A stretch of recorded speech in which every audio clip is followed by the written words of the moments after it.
Quando João Batista morreu, o amigo dele, ele sentiu. Então ele não era por ser Deus uma pessoa desprovida de sentimentos. E o próprio Deus, sendo o Pai, o Criador, ele tem sentimentos. Porque a Bíblia diz que ele se ira com o pecado, a Bíblia diz que ele chora. Jesus lamentou por Jerusalém, ele chorou por essa cidade, por ver a calamidade, por ver a religiosidade, por ver que as pessoas desprezavam verdadeiramente a palavra de Deus, porque ele diz que as pessoas falavam Senhor, Senhor, mas o coração delas estava longe do Senhor. Então, ele percorreu todo esse caminho que a gente andou, carregando a sua cruz, caindo algumas vezes, como ele falou e como a Bíblia também fala, a ponto de que os soldados tiveram que obrigar um homem a ajudar ele a carregar a cruz no último trecho. E ele continuou caminhando, mas um homem chamado Simão teve que ajudá-lo a carregar. Então ali no Gólgota ele é colocado no meio de dois ladrões que haviam sido condenados justamente porque eram criminosos, mas ali se cumpre.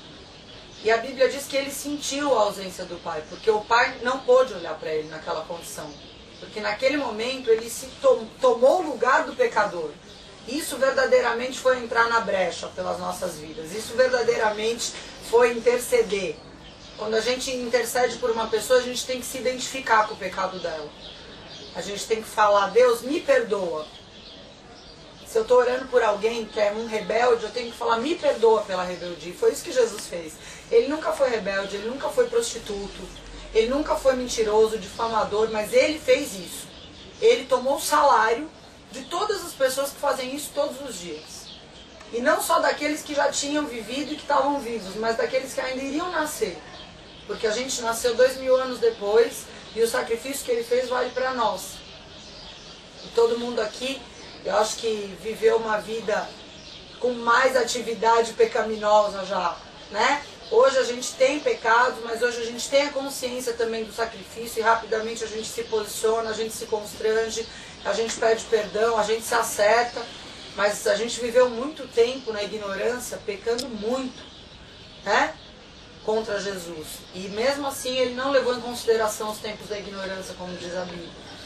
E ele nos perdoou e nos purificou de toda a injustiça, né? Diz aqui em Isaías 53, quem deu crédito à nossa pregação e a quem se manifestou o braço do Senhor? Porque ele foi subindo como um renovo perante ele, como a raiz de uma terra seca.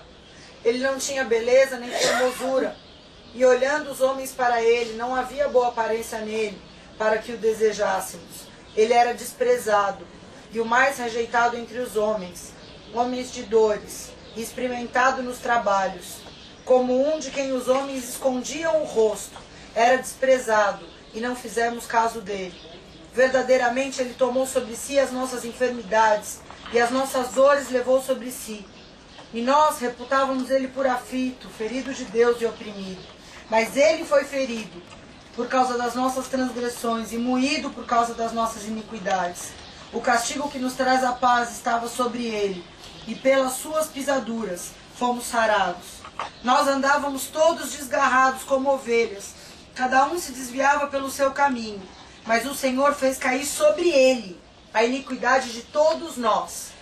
Ele foi oprimido e afligido, mas não abriu a sua boca. Como um cordeiro foi levado ao matador, e como ovelha muda perante os seus tosqueadores, ele não abriu a sua boca. Da opressão e do juízo foi tirado. E quem contará o tempo da sua vida? Porque ele foi cortado da terra dos viventes. Pela transgressão do meu povo